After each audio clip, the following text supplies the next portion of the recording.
Hello guys, welcome to my channel.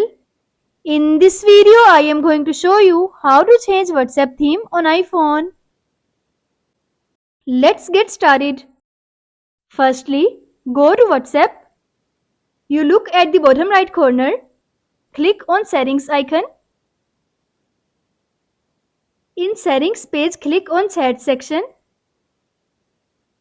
Next, click on default chat theme.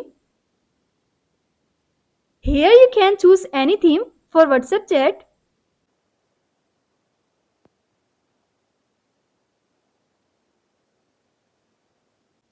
Select the theme. Click on set at the top right corner. Now check. I hope this video will be helpful for you.